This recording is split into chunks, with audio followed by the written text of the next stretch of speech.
Nuevamente con ustedes, este es su servidor Raúl Valdemar Benítez en el programa Mi Decisión Hoy. La reflexión para esta ocasión la he titulado Señales y símbolos. La señal es una marca, es un indicio de algo, ya sea que ese algo va a aparecer o algo que uno tiene que identificar.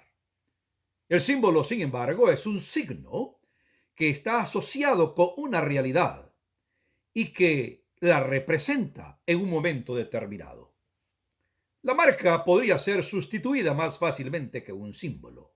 Pareciese que no toma la realidad que anuncia o el evento que anuncia de una manera tan contundente, como el símbolo llega a acuerpar o a darle cuerpo a la realidad, ya sea abstracta o concreta, que está representando.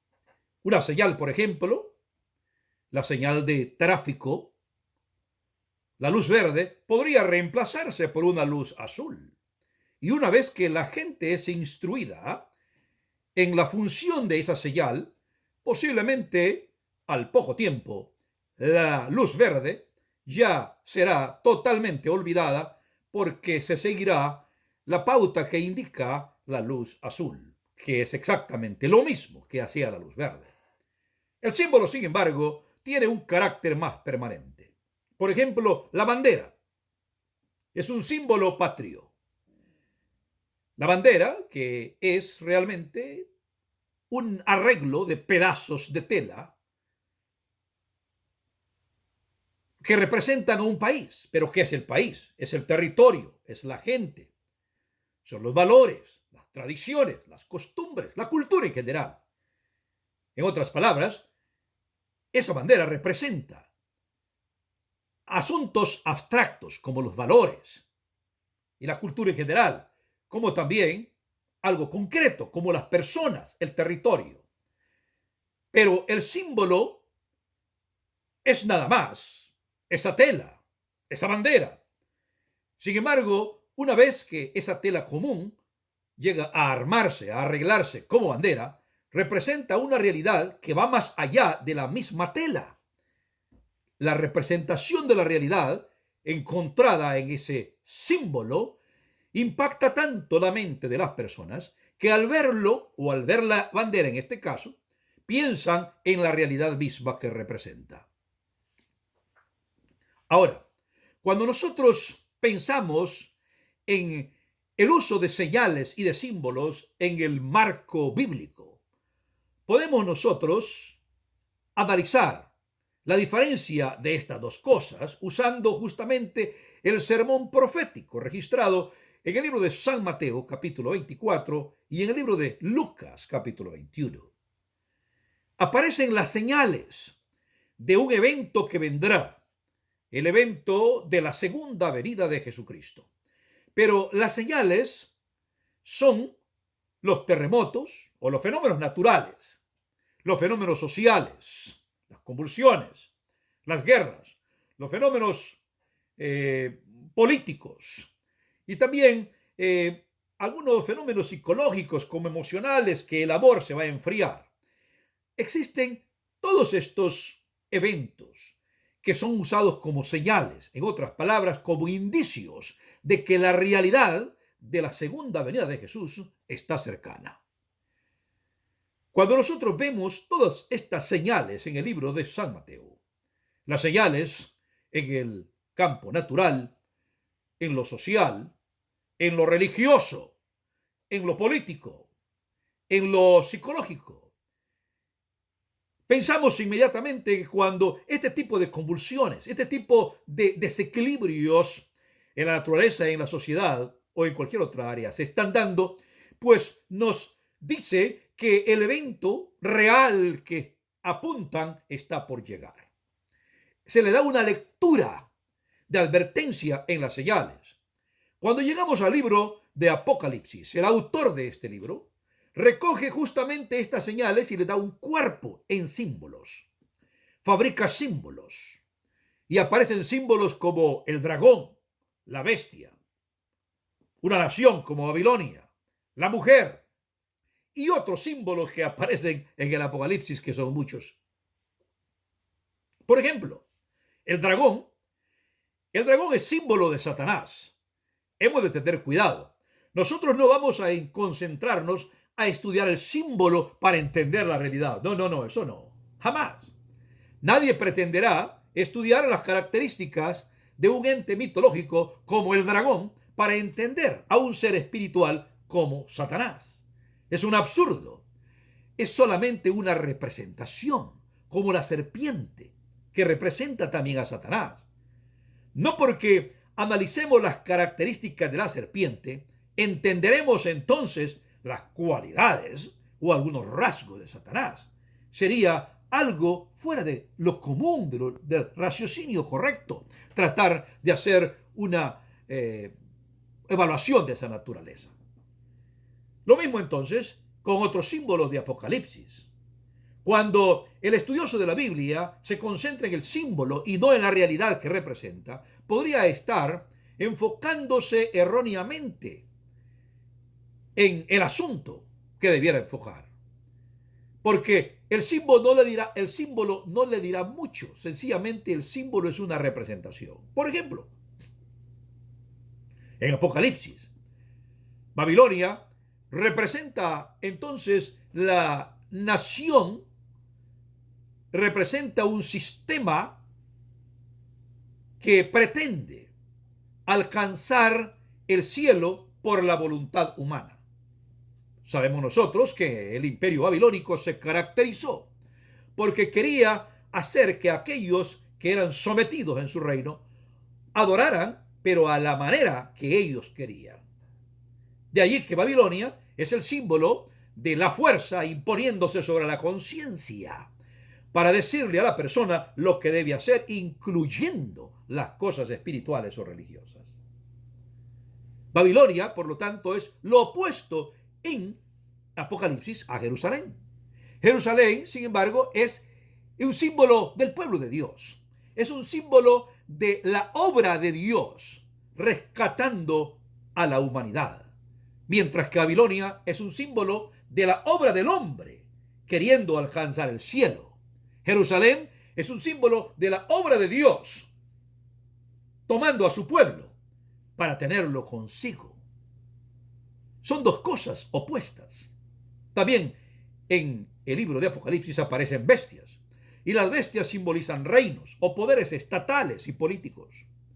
Y luego aparece una mujer pura y una mujer impía. La mujer impía, símbolo de la falsedad, símbolo del adulterio espiritual. La mujer pura es un símbolo del pueblo, no que es puro por sus propios méritos en una manera estoica, sino un pueblo que ha sido lavado con la sangre preciosa de Jesucristo. Eso es lo que presenta Apocalipsis. Cuando entonces miramos nosotros un símbolo, hemos de entender que analizando a una mujer impía, no llegaremos a entender justamente a la impiedad en su totalidad. O analizando a un pecador arrepentido y perdonado por Dios, tampoco vamos a analizar todos los detalles de un plan de salvación o pensar que así será el reino de los cielos. No pudiéramos entenderlo todo de esa manera. No podemos nosotros analizar el reino de Babilonia y concluir que porque conocemos el reino de Babilonia ya entendemos el misterio de la iniquidad y cómo opera. No, no, no, no. Eso es un símbolo. Por lo tanto, nosotros debemos enfocarnos en la realidad que está detrás de todo eso. La realidad que está detrás de todo esta enseñanza que se presenta en símbolo muchas veces es, en primer lugar, el plan de Dios para salvar al pecador. En segundo lugar, que Dios forma un pueblo. Existen seguidores de Dios que abrazan la enseñanza cristiana y quieren vivir de acuerdo a ella. Pero luego aparece el hostigamiento, el asedio contra aquellos que deciden unirse a Dios y seguir sus caminos. Y Dios tiene que defender a su pueblo. Estos tres tópicos importantes son los que también se dejan ver en la realidad que está detrás de esas señales y detrás, sobre todo, detrás de esos símbolos en los libros en la Biblia. El Evangelio de Jesucristo. El plan de salvación para rescatar al pecador. Luego, el pueblo de Dios. Un pueblo caracterizado por seguir la voluntad de Dios, dispuesto a amar a otros, dispuestos a ser leales a los principios que Dios ha enseñado. Y también tenemos al Dios protegiendo a su pueblo, ayudándolo a salir adelante, a testimoniar o a testificar acerca de esa fe, esa entrega, esa dedicación a Dios. San Pedro, por ejemplo, mencionó en una ocasión, y aparece en su primera carta, en su primera epístola, capítulo 5, verso 13, que había una iglesia, la iglesia verdadera, pero que estaba en Babilonia. No se refería que el cristianismo se había expandido tan rápidamente que ya había allá por Irak, cerca de Irán, una iglesia. No, se refería a Roma, a la iglesia cristiana en Roma. Roma en sí no era tan parecida con Babilonia. El imperio era diferente, en verdad. Inclusive la religión. Los romanos adoptaron la religión griega. Todo el panteón griego fue adoptado por los romanos, básicamente. Y cuando Pedro dice que la iglesia está en Babilonia, refiriéndose a Roma con el término Babilonia, no hay duda que se refiere a esa fuerza que el imperio ejerce para imponer sobre la conciencia de los hombres lo que ellos quieren.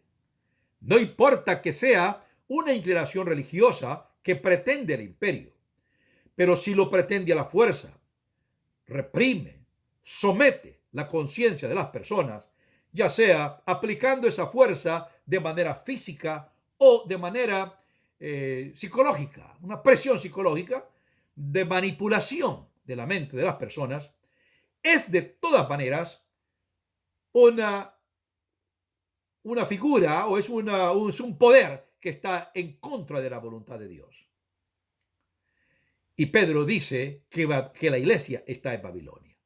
Ahora, recordemos nosotros, cuando nosotros miramos la realidad y que esa realidad pertenece a lo contrario a los principios de Dios, o que tiene una estructura, es un sistema, es una manera de operar, entonces comenzamos a desenfocarnos de naciones, de poderes, para entender sistemas. Por lo tanto, el poder maligno, babilónico, que simboliza la obra de salvación por los méritos del ser humano, por la fuerza, se aplica no sencillamente a una institución, a una organización que lo va a hacer, pero se aplica también a cualquier persona que adopta una actitud semejante, entonces una colaboradora de un sistema tal. No se refiere Babilonia, por lo tanto, a una nación, sino a un sistema de operación del mal, a fin de estorbar el desarrollo de la obra de Dios o el desarrollo de los hijos de Dios. Cuando estudiamos nosotros la Biblia, hemos, por lo tanto, de ser cautelosos. No quedarnos en el análisis de los símbolos y solamente hablar de los símbolos, pero miremos nosotros la realidad que está detrás de los símbolos, que es lo más importante. Y como antes dije, la realidad que está detrás de todos los símbolos es el Evangelio de Jesucristo. Se tratará de falsificar, se tratará de presentar otro cuadro diferente, que la gente pensando que es un camino religioso, pero en verdad está en un camino torcido. El pueblo de Dios será atacado y también el pueblo de Dios será defendido. Esa es la realidad que está detrás de los símbolos. Dios nos ayude para cuando leamos la Escritura, miremos estas cosas y no seamos fácilmente confundidos y nos quedemos nada más aprendiendo hasta de memoria símbolos, pero no entendiendo qué realidad está detrás de ellos. Hasta luego.